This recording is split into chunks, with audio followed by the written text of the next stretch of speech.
Praise the lord. Hallelujah.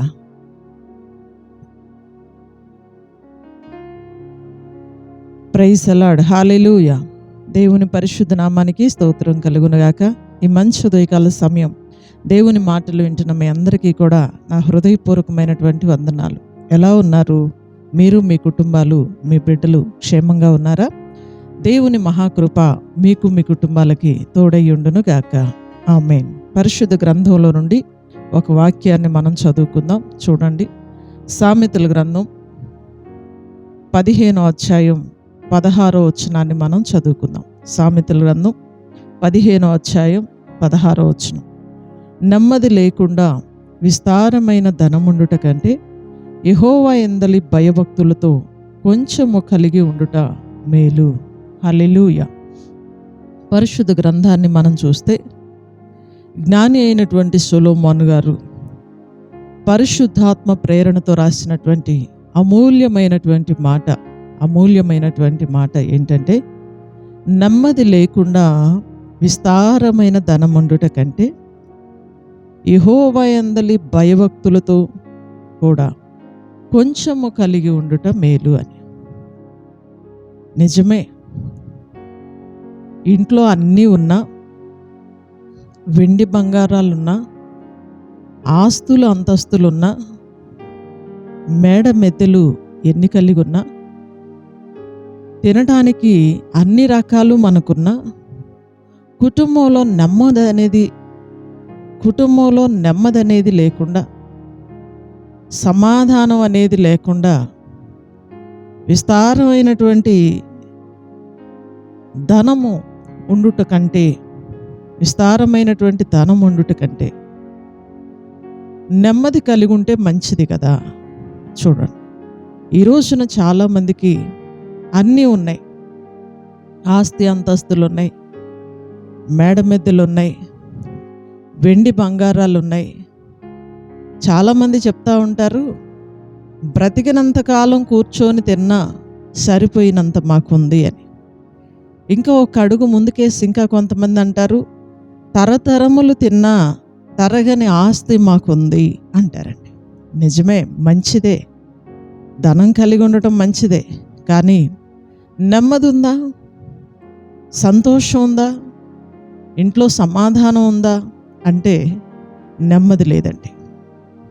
Bible చెప్తుంది, జ్ఞాని అయిన సొలొమోను గారు అంటున్నారు, నెమ్మది లేకుండా విస్తారమైన ధనముండుట కంటే యెహోవా యందలి భయభక్తులతో కూడా కొంచెము కలిగి ఉండుట మేలు అని. దేవుని స్తోత్రం చెల్లిద్దామా. హల్లెలూయా. దేవుని యందు భయము కలిగి, దేవుని యందు భక్తి కలిగి, దేవుడు నన్ను చూస్తున్నాడు, దేవుడు నా మాటలు వింటున్నాడు, దేవుడు నేను చేసే పని చూస్తున్నాడు, ఆయనకి సమస్తం తెలుసు, 4 గోడల మధ్య నేనేం చేస్తున్నాను, నలుగురు మధ్యలో నేనేం చేస్తున్నాను, దేవుని ఆలయంలో నేనేం చేస్తున్నాను, నన్ను దేవుడు చూస్తున్నాడు అనే భయము, భక్తి చేసుకోవడం, ఇంట్లోకి వచ్చేటప్పుడు, బయటికి వెళ్ళేటప్పుడు, ప్రార్థనా మందిరాల్లో ప్రార్థన జరుగుతున్నప్పుడు క్రమం తప్పకుండా ప్రార్థనలకు రావటం, చక్కగా భక్తి చేసుకోవటం మేలు కదా అంటున్నాడు. నిజమేనండి. ఈరోజు అన్నీ ఉన్నా కూడా నెమ్మది లేకుండా బాధపడే వాళ్ళు చాలామంది ఉన్నారు. నేను ఎంతోమందిని చూస్తూ ఉంటాను. ఒక దైవజనురాలుగా చాలామంది ప్రజలు నా దగ్గరకు వచ్చి చెప్తూ ఉంటారు, అమ్మగారు మంచి ఉద్యోగం ఉంది, కావలసినన్ని ఆస్తులు ఉన్నాయి, కావలసినంత వెండి బంగారం ఉంది, కానీ కుటుంబంలో ఏమాత్రం మాకు సమాధానం లేదు, నెమ్మది లేదు. లక్షల రూపాయలు విలువ చేసే మంచాలున్నాయి, కానీ పడుకుంటే ఆ మంచాల మీద రాత్రులు నిద్ర పట్టట్లేదు, హృదయంలో కలవరం, కుటుంబంలో నెమ్మది లేదు అని. ప్రియ సహోదరి, ప్రియ సహోదరుడా, ఈ ఉదయకాల సమయం దేవుని మాటలను వింటూ ఉండగా నీకు ఒక్క మాట చెప్పనా, నెమ్మది లేకుండా మనకి ఎన్నున్నా కూడా ఏమీ ప్రయోజనం లేదు. కానీ దేవుని యందు భయభక్తులతో కొంచెం ఉన్నా మనకి చాలు. దేవుడు చూస్తున్నాడనే భయం, మన మాటలు దేవుడు వింటున్నాడనే భయం, ఆయన యందు భక్తి చేసుకుంటూ. ఈరోజు చూడండి, ఎన్ని బాధలైనా పడుతున్నారు, ఎంత అనారోగ్యాన్నైనా అనుభవిస్తున్నారు, ఎంత శ్రమనైనా ఎదుర్కొంటున్నారు. కానీ ఆ శ్రమ నుండి విడిపించే దేవుని దగ్గరికి ప్రజలు రాలేకపోతున్నారు. ఆయన సన్నిధికి వచ్చి భక్తిని చేసుకోలేకపోతున్నారండి. ఒక మాట చెప్పనా, నెమ్మది లేకుండా మనకి ఎన్నుండి ఏం ప్రయోజనం? నెమ్మది కలిగి దేవుని సన్నిధిలో భయభక్తులు కలిగి ఉంటే అది మనకు మేలు కదా. నిజంగా ఈరోజు ఏముంది ఏమి లేదు అనేది తీసి పక్కన పెడితే, దేవునిలో ఉన్నాను చూడండి, ఆయన సన్నిధిలో ఉన్న ఆనందం, ఆయన సన్నిధిలో ఉన్న సంతోషం, ఆయన సన్నిధిలో ఉన్నటువంటి ఉల్లాసాన్ని, ఉత్సాహాన్ని అనుభవిస్తూ ఈరోజు కుటుంబాల్లో ఎంతో నెమ్మది కలిగి ఉన్నాం. చాలామంది ఇలాంటి నెమ్మది లేకుండా బాధపడుతున్నారు. కారణం ఏంటంటే, నెమ్మదిని సమాధానాన్ని ఇచ్చే ప్రభు వాళ్ళకి లేకపోవటం అనేది కుటుంబాలంతా గలిబిలైపోతూ ఉన్నాయి. మరి నెమ్మది ఎక్కడ దొరికిద్ది అమ్మగారు అని గనక మీరు నన్ను అడిగితే, బైబిల్ గ్రంథం తెలియచేస్తుంది. 119వ కీర్తన 165వ వచనంలో ఒక మాట వ్రాయబడి ఉంటుందండి. 119వ కీర్తన 165వ వచనంలో ఒక అమూల్యమైనటువంటి మాట భక్తుడు తెలియచేస్తూ ఉన్నాడు. ఒక అమూల్యమైనటువంటి మాట చూడండి. 165వ వచనం, నీ ధర్మశాస్త్రమును ప్రేమించు వారికి ఎంతో నెమ్మది కలదు. హల్లెలూయా. చూడండి, దేవుని యొక్క ధర్మశాస్త్రాన్ని ఎవరైతే ప్రేమిస్తారో వారికి నెమ్మది కలిగింది. ఈ మాటలు బోధిస్తున్నటువంటి నేను కూడా బైబిల్ గ్రంథాన్ని చదవనప్పుడు నా హృదయంలో ఏ నెమ్మది లేదు, ఏ సమాధానం లేదండి. ఈ మాటలు ప్రకటిస్తున్నటువంటి నేను కూడా దేవుడు లేనప్పుడు అన్నీ ఉండా కూడా ఏ సంతోషం లేకుండా దుఃఖంతోనే నా రోజులను ముగించుకుంటూ వచ్చాను.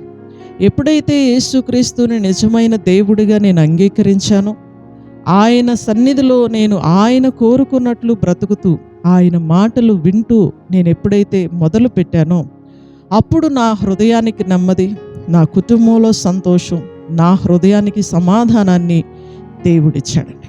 బైబిల్ మనకు అదే తెలియచేస్తూ ఉంది. ఎవరైతే దేవుని యొక్క ధర్మశాస్త్రాన్ని ప్రేమిస్తారో వారికి ఎంతో నెమ్మది కలిగిద్దంట.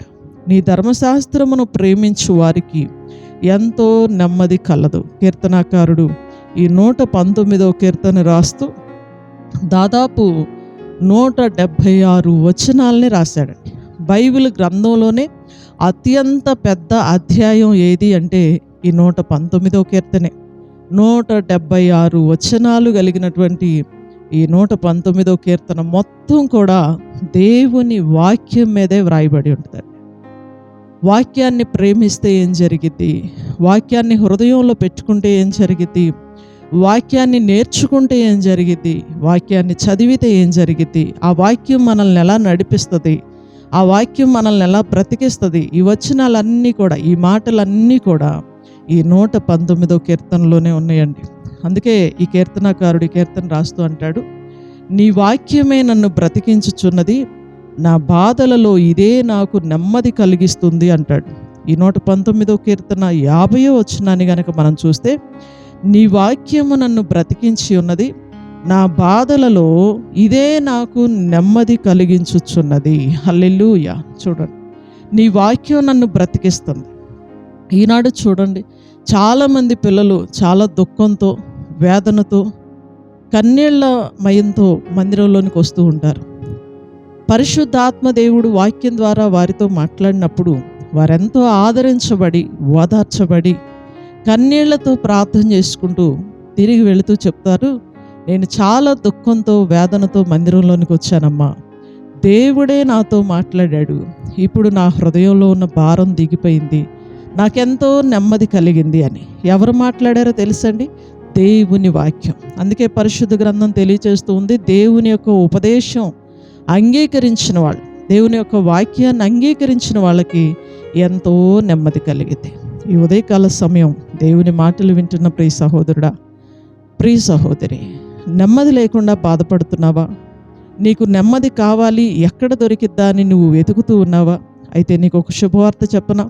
ప్రతిరోజు ఉదయకాలం వస్తున్నటువంటి ఈ ఉదయకాలపు మన్నాని నువ్వు వింటూ, బైబిల్ గ్రంథాన్ని చదువుతూ, పరిశుద్ధ గ్రంథాన్ని నువ్వు ధ్యానం చేస్తూ ఉంటే వాక్యంలో నుంచి దేవుడు నీతో మాట్లాడతాడు.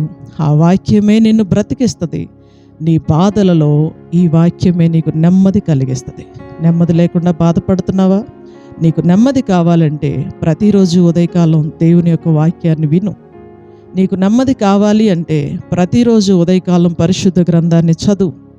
దేవుని యొక్క ధర్మశాస్త్రంలో నుండి పరిశుద్ధాత్ముడు నీతో మాట్లాడతాడు. నీకు నెమ్మదిని, సమాధానాన్ని ఆయన కలగజేస్తాడు. God bless you. ప్రార్థన చేసుకుందాం. సకల ఆశీర్వాదములకు కారణభూతుడైన మా తండ్రి, మీ ఘనమైన శ్రేష్టమైన నామానికి వందనాలు, స్తోత్రాలు, స్తుతులు చెల్లిస్తూ ఉన్నాం. ఈ మంచి ఉదయకాల సమయం అమూల్యమైన నీ మాటల ద్వారా మీరు మాట్లాడినందుకు వందనాలయ్యా. నిజమే, నెమ్మది లేకుండా విస్తారమైన ధనముండుట కంటే మీ అందు భయభక్తులతో కొంచెము కలిగి ఉండుట మేలని లేఖనం మాకు తెలియచేస్తూ ఉంది. ఈ నెమ్మది మాకు ఎక్కడ దొరికిద్ది అంటే నీ ధర్మశాస్త్రమును మేము చదువుతూ ఉన్నప్పుడు, నీ మాటలు మేము వింటూ ఉన్నప్పుడు, దీన్ని ప్రేమిస్తూ ఉన్నప్పుడు మాకు నెమ్మది కలిగిద్ది అని లేఖనాలు మాకు తెలియచేస్తూ ఉన్నాయ్యా. నీ వాక్యమే మమ్మల్ని బ్రతికించేది, మా బాధలలో ఇదే మాకు నెమ్మది కలగచేసేది అని ప్రతిరోజు నీ మాటలు వినటానికి సహాయం చేయండి. విన్న వాక్య ప్రకారం మా జీవితాలను మార్చుకోవడానికి సహాయం చేయండి. ప్రతిరోజు నీ ధర్మశాస్త్రాన్ని ప్రేమించే వ్యక్తులుగా, నీ యందు భయభక్తులు కలిగే వ్యక్తులుగా మేము ఉండటానికి సహాయం చేయండి అని ఎంతమంది బిడ్డలైతే ఈ ఉదయకాల సమయం నీ వాక్యాన్ని అంగీకరిస్తున్నారు, వారందరినీ యేసుక్రీస్తు వారి శ్రేష్టమైన నామంలో ఆశీర్వదిస్తూ ఉన్నామయ్యా. ఈ రోజంతా నీ కృపా, కాపుదల, క్షేమం, దీవెనలు నీ బిడ్డలకు దయచేయండి. స్కూళ్ళకి, కాలేజీలకు వెళ్తున్న బిడ్డలను మీరు కాపాడండి. ఉద్యోగాలకి, డ్యూటీలకు వెళ్తున్న బిడ్డలను మీరు కాపాడండి. పాడి పంటలు, పశువులు కలిగిన పిల్లలను మీరు కాపాడండి. ఈరోజంతా కూడా ప్రభా ప్రతి బిడ్డకి నీ కృపా, కాపుదల, క్షేమం, దీవెనలు మీరు దయచేయమని, నీ సన్నిధి ప్రతి బిడ్డకి తోడుగా ఉంచి సహాయం చేసి నెమ్మది ప్రతి కుటుంబానికి మీరు అనుగ్రహించమని నజరేయుడును శక్తి కలిగిన యేసుక్రీస్తు వారి అతి శ్రేష్టమైన నామంలో ఈ ప్రార్థన మనవులు అడిగి వేడుకొంచున్నాము తండ్రి. ఆమేన్, ఆమేన్, హల్లెలూయా. గాడ్ బ్లెస్ యూ అండి. దేవుడు మిమ్మల్ని దీవించునుగాక. అందరికీ వందనాలు. తిరిగి రేపు ఉదయకాల సమయం ఇదే సమయానికి మరలా మనం కలుసుకుందాం. దేవుని మహాకృప మీకు తోడై ఉండునుగాక. ఆమేన్. Praise lord.